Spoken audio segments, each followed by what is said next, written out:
students, let's learn idiom together. Today I'm going to share some idiom to you. These idioms are usually used commonly in society. Let's start. สวัสดีนักศึกษาวันนี้อาจารย์จะมาแชร์ไอเดียอีเดียมจำนวนหนึ่งที่มักใส่กันในสังคม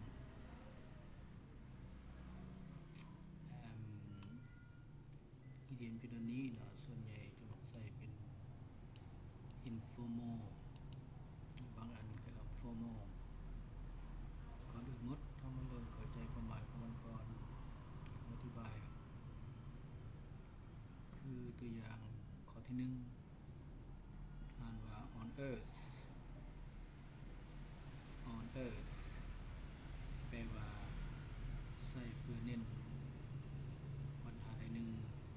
เมื่อเฮารู้สึกว่าแปลกๆหรือว่ารู้สึกหงุดหงิดหรือว่า get angry or cannot think หรือว่าคิดบ่ออกหรือว่าคิดหงุดหงิดมีอาการหงุดหงิดหรือว่า how on earth what on earth ส่วนใหญ่มันจะใส่ในคำถามตัวที่2 out of blue ตัวนี้หมายว่าสิ่งที่บ่คาดหวังเกิดขึ้นหรือว่าเกิดขึ้นบังเอิญภาษาอังกฤษว่า suddenly หรือ unexpectedly ยกตัวอย่างว่ามีคนใดคนหนึ่งมาเยี่ยมเฮาโดยที่บ่ได้นัดเฮาล่วงหน้าอาจจะว่า out of blue why did you get me a call before I didn't prepare anything ยกตัวอย่างว่าเป็นหยังเจ้าคือบ่โทรหาข้อยก่อนข้อยบ่ได้เตรียมหยังให้เจ้าเพื่อเจ้าเลยหมายว่าแบบบังเอิญที่เขามายามเฮาเนาะที่3 if all else fails ก็มีความหมายว่าใส่ในคำว่าสิ่งที่เฮาสามารถเฮ็ดได้ในสถานการณ์ที่ว่ามันอาจจะเป็นการสุดท้ายสถานการณ์สุดท้ายยกตัวอย่างว่า if all else fails I would like to work here until I am get old for example ข้อที่4 a piece of cake very easy มาบอกกันมาแบบง่ายเนาะง่ายปานปอกกล้วยอาจจะว่าจังซี่ก็ได้ for example what do you think about the test this morning oh for me it's a piece of cake I do all the questions เป็นจังได๋การสอบเสียงมื้อเช้านี้สำหรับข้อยแล้ว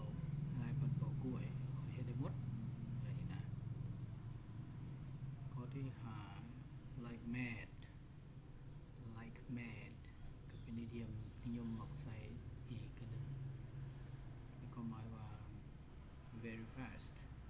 or flat out very fast ยกตัวอย่างว่าเวลาเฮาเฮ็ดอะไรนึงที่มันผิดระเบียบแล้วบังเอิญตำรวจมาโดยบ่ได้ตั้งใจ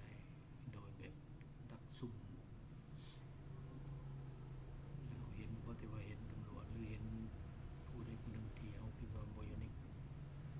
ในสภาพที่บ่เอื้อมหน่วยเฮาแล่นปุ๊บนี้อย่าถูกจับ For example the gambler when they saw the police they run like mad ว่าแล่นอย่างไว some of them jumped into the water for example บางคนกระโดดลงไปน้ำข้อที่6 rolling in money คำว่า rolling in money ในความหมายนี้ ก็แปลว่าเป็นคนขายก็ว่าเป็นคนมักใจใส่มักใส่เงินจ่ายเงินอวดมีหรือว่ามีว่าไง very rich หรือว่า wealthy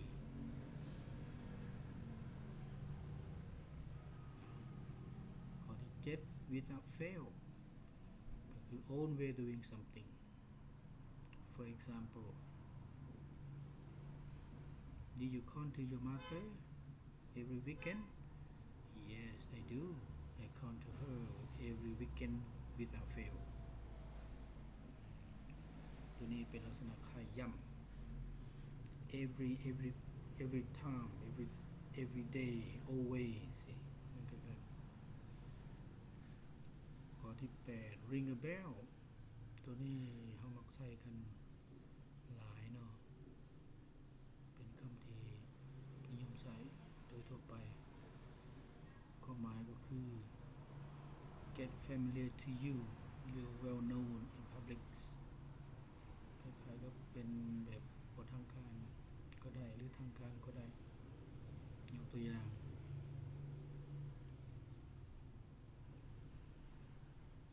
Do you know Messi เจ้า Messi บ่I don't know why his name is ring a bell his name is ring a bell ชื่อของเรามีชื่อเสียง in the world for example เราเป็นคนที่รู้จักทั่วโลกหรือบ่อันนึงก็ยกตัวอย่างว่าเฮาไปเฮ็ดเวียกอยู่โรงงานบ่ได้นึงหรือไปเฮ็ดเวียกอยู่สถานที่ใดนึงและมีผู้นึงที่เป็นคนที่นิยมเป็นคนที่นิยมที่รู้จักกันหลาย for example when you work in the hotel in garment factory เมื่อมีผู้ใดผู้หนึ่งถามอาจจะบอกว่าเจ้ารู้จักกับท้าวนั้นบ่เฮ็ดเวียกอยู่โรงงานเดียวกับเจ้ารู้จักเป็นหยังสิบ่รู้จัก why not because his name is ring a bell เป็นหยังสิบ่รู้จักเราเป็นคนที่มีชื่อเสียงเป็นคนที่รู้จัก